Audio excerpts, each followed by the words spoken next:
Welcome to 7 Tips for Easy and Successful Business Communications. I'm Margie Hanson, and I'm happy to be sharing these 7 tips with you. Some of them you're going to be able to put into immediate action and receive immediate results. So before I get started, I do want to tell you a little bit about myself. Some of you know me, but some of you don't. And I come to you with little over 25 years of Fortune 500 consultative sales training, or experience, I should say, on voice and data networks. Every day was a training, actually, in those days.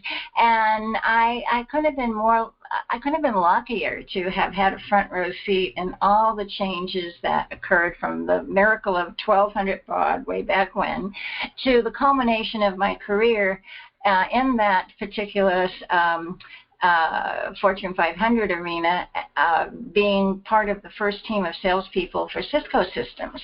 And what a privilege to have that bit of history as part of my history and story. So I treasure those days and all the learning that came with those days. And then I broke out and started my own business. I taught myself how to code, and I went from Fortune 500 companies to small business owners, and I worked with them on their websites and their email and their newsletters and their social media, and always with communications at the core front of my contributions to them. And today, Communicating Today's Way is a consultant firm that focuses totally on both Fortune 500 and small business communications, the written and verbal conversations, online and offline, that will connect them to their targeted objectives. And my takeaway from all of this experience is that good communications is good business. And if your company has good communications, they have good business, and successful communications will create a successful business. So let me start sharing my 7 tips with you. Tip number 1, something you know, but you got to always remember, it's not about you. It's about your readers and your listeners. They don't come to us with their mind 100% open, waiting to hear what we have to deliver. They have a lot of other stuff going on in their heads, and you need to be able to speak directly to their mind and capture something that connects to what you have to deliver in that mind for it to be heard and to be read. And so you don't want to talk about you. You must have a direct connection into their minds. And the more you can become consistent and aware that it's always about them, and that they want to know what they're going to get from you, the more you can lead prospects to your offerings, okay? Talk about them and lead prospects to your offerings. So let's take the 30-second introduction that we all are asked to do. And instead of talking about what you do, have you noticed when you talk about what you do, you lose a lot of the attention of the people that are there. They're busy trying to think of what they're going to say. And instead, start off with, for an example, how many of you have experienced, or do you know, have clients that experience such and such a situation? And how successful are they at changing that situation? Well, this is what my company does.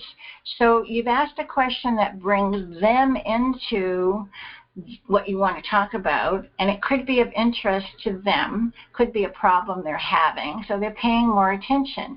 The other thing you can say is, have you, or does anyone you know, treasure the idea of having this happen to their business when this has been their circumstances? And so they start thinking about, what am I doing, who do I know? And so it's not about having to listen to you about what you do. It's in their world. It's about them. So give those introductions a try and see what results you get that might be different if you are already talking about what you do. If you're not talking about what you do, then you're all set to go. But give it a try and see if you get a better response from the participants that are sitting there. But remember, in all situations, even at home, if you focus on all your communications being about them, not you, you'll have more success, I guarantee you. And tip 2, along those same lines, is do not open with I, we, or our. It's very easy to do. We write from our minds. We speak from our minds. It's easy to start with I. And I will find myself writing that way as well. I have to go back and make sure I don't, because all we're doing is putting ourselves between our message and the people we want to hear or read our message. And why would we want to do that? Why do we want to get in the way? There's no reason for it. So I put a couple of an example down here. I want to invite you to an emotional intelligence discussion, or emotional intelligence is being discussed this week. I'd like to invite you as my guest. So which one resonates more deeply with you just looking at this video right now? Do you see a difference? And the other thing to take into consideration is the first few words are the ones that people read on social media, like a subject line, an email subject line, and they're also the first few words people hear when you're verbally talking to them. So if you start with, I want to invite you, and they don't really want to go anywhere with you for whatever the reason, they might never get to emotional intelligence, which is what you're putting there as the hot button. And they might not see it or hear it, and you've lost them. So you want to start with the hot button up front. Now, maybe the hot button is that it's a privilege. It's really, an honor to have you invite them to go with you to something. That might be the hot button. They don't care where you're taking them. It's just the idea you invited them. So that could be the trigger. But even in that situation, I recommend that you change the I want to. Change it to simply, would you like to come with me to? So you're changing it to you, and then come with me to the emotional intelligence discussion. So again, put it more about them up front and then put yourself in there. And it's still the same honor that you're asking them to come with you to an event, but the I is out of there. Some people see I and they just don't even look any further. So sick of seeing it. So make sure you remove that. Tip 3, know your market. And your market is more than the people who are immediate buyers for what you offer. Your market is everyone who lies within the boundaries of the industry or lifestyle that sees the needs that you have solutions for. And you must know everything about these industries and everything about these lifestyles. If you're going to be competitive, you've got to start forming relationships up front and early when the needs are dormant. And when the needs are sprouting and repeating, yes, but even when they're dormant, you have to start the relationships then. And the only way you can start then without being an annoyance, talking about your products and services before anyone wants them, is by knowing the industry and the lifestyle and sharing what you have in common, what this piece of the world that you both have a slice of. And you must know your full market. Tip 4 is your source of conversation. All your sources of content and conversation for your marketing purposes come from 3 sources, and I have personally named them the trifecta of conversation. They come from your business, every element of your business, and your business is the solutions you provide to your prospects' needs and wants, and what underlies that, what enables you to deliver those results. And every single element that comes with that is part of your business. The buyer, not only who they are in terms of why they buy what you offer, but how did they get to that position? Where will they go with that position? What's a good day? What's a bad day? What within the industry news would be of interest and make a difference to them? Or the company news that's going on. Maybe you know about them in the community. And maybe you know a few personal things that are okay to know. Anything, as much as you can know about your buyer, will enable you to form a better connection for the whole overall sale success. And then you, who are you? How did you get into this industry or lifestyle? And where do you want to take yourself? And what's your expertise? What's your experience? What's your value? What makes you passionate? What makes a good day? What makes a bad day? How do you fall into the package here? Where are you in the community? All of these different things. Really stop and pay attention to yourself. And this is going to be where you come up with the conversations and the content that you're going to be using to create the communications to achieve your sales and any targeted objective that you have within your job requirements. So tip number 5, every communication, if it's one sentence, if it's a full article, if it's a half-day lecture, you have to know your purpose. Why are you talking? Why are you talking? What is your purpose? And who are you talking to achieve this purpose? You must define who you are speaking to in relationship to the purpose, because if you're talking to the wrong people, it's not going to work. So you have to relate your who to your why and your purpose. And you need to know in the midst of this, remember, and I've already said it, people buy results. They're not shopping for what you offer. They're not shopping for your products and services. They're shopping for what they get from your products and services. They're shopping for the results you enable to happen through your products and services. So you need to talk results as much as you can while you're putting together your purposes and who you're talking to, okay? So make sure those 3 elements are all in sync with each other and you're good to go. Tip number 6, the buyer journey. This is something we all go through when we make any decision, and it starts by just simply being an entity within a lifestyle or within an industry, and we come without any needs. We're just there. We have no needs, but we know what might happen. I liken to the car industry. Every driver in the world is part of the market for the car industry, and yet not every driver is actively looking for a car. And so there's no need, and it's very dormant because they have a car that works. They have no plans of getting a new car. But at the same time, providers of cars need to make sure that those drivers know they exist, because at some point they're going to need a car. And so they need to become, they need to attract the buyers, the drivers, to them. And drivers need to know they exist, right? Okay? So that's the attract. You need to attract your buyers to you when they have no need. When they are not looking, they just it's going to happen because they're in the industry or they're in the lifestyle, but not today. But what's going to have them communicate with you successfully? Okay. And then you want them not only to know you're there, but to remember you, make a difference, stand out. So again, you're in the front of their mind. So you need to have something that connects specifically that they get to know, they realize you know them, you get them. And then engage is when the need has sprouted. It's maybe burst open, and they're shopping. They'll look at a video. They'll look at websites. They'll listen to presentations. They'll do what they need to do. They'll engage with you. But first, they need to know that you're delivering the results or can deliver the results they're after. And then they're going to want to know every single in and out that comes with what supports that result. And so you're engaging and showing your expertise. And then it's still not done. You've made the match. They say, this is perfect. You've got exactly what we want.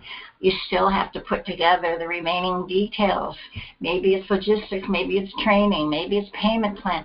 All sorts of different things. Maybe it's you stay on the project, whatever. And then you finally convert them into being a customer. And if the package is wrapped up tight enough and perfectly enough, you have a long-term loyal customer. So again, attract your sharing interest. You're just letting them know you're there, and it's the opening up of trust. Don't we trust people that we have things in common with? It doesn't mean it's warranted trust, but it's the beginning of trust. Okay, we all have situations where we say, how could they do that? I trusted them. Yeah, but most of the time we tend to be correct. And just having something in common with someone doesn't mean they're trustworthy, but it's the opening platform of building trust from, okay? It's the first step, and then you work and build on that. When you have that connection that makes them know that you get them, you have credibility. It speaks to your credibility. And of course, in the engagement, you are showing your expertise, and the conversion is, again, as I said, it's the creation of loyalty. So I want to dig, these are important. I'm going to dig in a little bit deeper and use my analogy of water, fishing and water. And the attract stage, again, the beginning of trust, is you're sharing your waters with the industry or lifestyle that you're a part of, and you share with your prospects. You're letting them know, I have waters you can swim in as well, and you're introducing them to your waters. So you're inviting all of them to your waters. It's a general invite. They don't have any active needs. They're not aware of you. You want them to become aware of you as the purpose. The message comes from the knowledge between you and your buyer, what you have in common, what your shared interests are. No mention of your business, no mention of your products and services. They're not looking. You'll be an annoyance. So just your shared interests, again, within that lifestyle of that industry. Start the basics of trust. And your type of message will be something that can be read without reading, heard without listening, and seen without seeing. So online, a simple text image where it's a few words in a text image format, Canva I recommend, is perfect. In verbal situations, maybe it's a logo on your clothes or a saying on a T-shirt or a title of a, in your 30-second promo, maybe it's something you throw out as a title of a couple of sentences that follow. Just something that is, again, no effort is made. It just will subliminally land in their minds, and they'll, over time, they'll see it. I myself experienced this one company on LinkedIn where I saw it, but I didn't see it. It went by, I saw it, and I saw it, and I saw it. And finally I said, you know, I need to take a look at this company. They could give me some information that I need. And so it takes a few times. They say 14 times that you have to be in front of someone before they actually see it. And again, you're not looking for a like or a comment or anything at this stage. You're just, or someone to say, I like your T-shirt. You're not looking for that. You're simply putting it out there so that it can be seen. It can be attracting people. You'll know the success once you get to the following stages, okay? So that's the attract trust, with the fishes coming to your water. But now, instead of attracting the masses, you want to attract specific fishes within the masses. So you put some bait on the hook that are specific.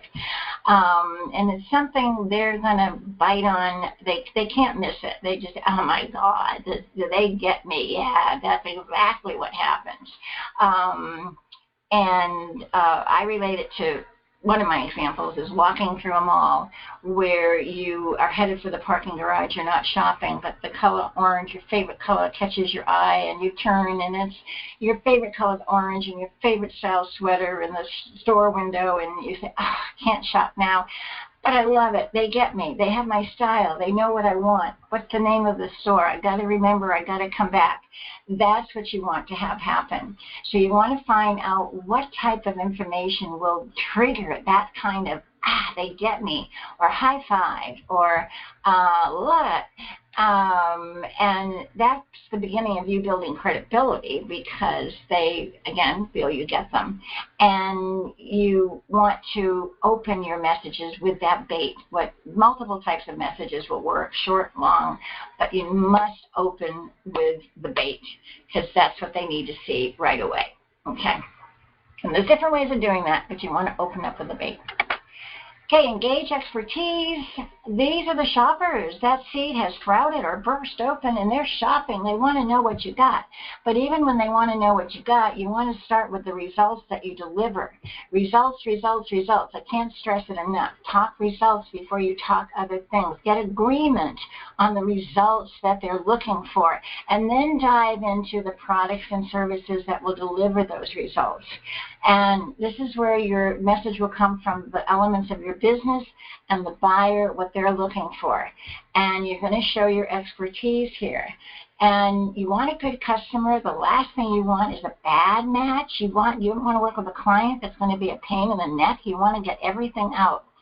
So what I recommend is you stop talking, ask questions, listen, and get agreement. And verbally, you're going to say, tell me what you're looking for. Tell me everything that you're looking for. And what are the standards that have to be put into place, or your company puts into place at each stage of delivering these results? What are we looking at who do we need to keep happy? What do we need to be compliant with, et cetera, and have the prospect fill in everything. You don't talk. There's nothing worse than giving an hour-long presentation on what you do to hear at the end, thank you very much, that was excellent. We don't need any right now, thank you. You don't want that. You don't want to talk about anything that you offer until they tell you what they need, and then go forth from there. And so you get agreement. You make sure you feed back. What I heard you say was this. Is that correct? And they say yes. So you know exactly what's going on. And then you'll have a good reason to present your products and services to them. And you also will be where you can say, all right, we're a perfect match. Now, what are we going to do? How do we make this happen, right? How do we put this together? And then it's all downhill from there. You have a partnership in getting the job done. You arrange this, I'll arrange this. These are our timelines. You've got an okay reason to call and check on progress. And basically, you're just putting the pieces together. You've already gotten a yes. You're just putting the pieces together and working with a partnership to get it done. It's a wonderful experience, and it makes selling so much easier and nicer. And so if you're writing, we're sharing engagement online and postings. Okay, you don't have the same scenario that I just described, but you're trying to put out the information that gives shoppers what they need to know about what you offer. So you want to use a story format. And you can still keep it results-oriented, but you want to use stories. Stories we love. I think they're part of our DNA, actually. Like apple pie and ice cream, stories just go with us. And we love them as kids. We love stories as adults. They just work, and it's the format. And you have an opening, a happening, and an ending. A story can be 3 words: hi, great, bye. It works. It's very rare you would do that, but it's a story format, and it forms a completed conversation or communication instead of an open end if you don't have that ending. So you start with a statement, and it could be results oriented, or this is the situation, and we're attempting to achieve this result, and this is where we are at. And then there's a happening. So the next paragraph explains with the audience what the different things that occurred, and we discovered that errors can happen in this mode, and as much as we love this particular idea, it opened up problems, blah, blah, blah, blah, blah, blah, and you go on to what the situation was. And then you have an ending. They lived happily ever after, and you can share success solutions that you're able to provide as a company to these situations with a call to action, and invite to an appointment, a presentation, a video, a website review, whatever you want for a call to action at the end. But use the story format. And the online, it's a wonderful way to share, again, the expertise in a non-threatening way. When you're a buyer and a seller, and it's obvious that you're now engaging you're talking about doing business. The buyer will get defensive and the seller will get fearful, and there's gaps and there's stress that does not have to be there. You're working for a common purpose, right? So you need to come together, and when you find yourself in those situations, a story will release that pressure immediately. You can try this, an immediate takeaway here. If you find that you're kind of head on it with a prospect, just say, this reminds me of a client I had a couple of years ago, and this is what was going on with them. And you make the statement, and you then share what happened, and then how you came in and were able to solve it. And it lets you'll see your prospect immediately relax, number one. Number two, it lets them come in and ask questions as it relates to your other client. Well, what did they do? Did this happen to them? And how did they handle this? And so it's a nice third entity that takes the stress away and takes the pressure away and lets you move forward, okay, with the communications. So that's the engage and expertise, best guidance I can give you. And convert and loyalty. What do we do to make this happen? Okay, so again, we've met the match. We've got agreement. We've got the solutions that they need. And okay, how do we make this happen? What now? Well, there's more to be done. And it can involve any that you see listed there, all that you see listed here, or just one. Payment policy, logistics, delivery, on-site availability, pricing guarantee, you stay on the project. It's all the loose ends that must come together to make it be a full package and a complete solution for your new customer, right? No longer a prospect, we're going to say. And when this happens, you've got the beginning of loyalty and advocacy that will deliver to you new repeat and referral business, ongoing new repeat and referral business. But you need to make sure you have all your ducks in a row. This is a true story. I worked several months on a data communication network. And I should have asked this, and some of the stuff that comes up in the conversion should happen in the first, when you're getting the prospect to say everything that's involved, you need to ask about payment. Very important question up front. But I forgot to ask that, and we got down to a perfect match, wanted to do business, ready to go. They only dealt with purchase orders. My company did not process purchase orders and did not want to process purchase orders. The deal was dead. Couldn't go forward. So it happens. It doesn't matter how great your products and services are. You can still not get the deal if you don't pay attention to all the elements. And this can happen in the small business world. Sometimes it's easier to overlook some of this criteria in a small business because you think you're in an intimate setting and dealing directly with the owner. But things they fall through the cracks in the small environment as well. So you need to make sure that you have all your pieces identified and you can address all your pieces and have that good communications going throughout the whole process of going from prospect to customer. And tip number 7 is the golden rule of all successful communications. It should be online communications, but I feel it applies to all our communications. Remove all need for the audience to have to think. You don't want this scenario to happen, as you see here. What didn't you mean? What happened? All this work, and they don't meet in the middle. Like my purchase order story, but this is more often seen in online communications because I see it so often, and it breaks my heart. I'll see a sentence, and they go to the next sentence, and you're supposed to guess the connecting link. They just start writing about something else, and you can assume. It's easy to assume in many cases, but you're assuming, you're guessing. And then that next sentence is another gap.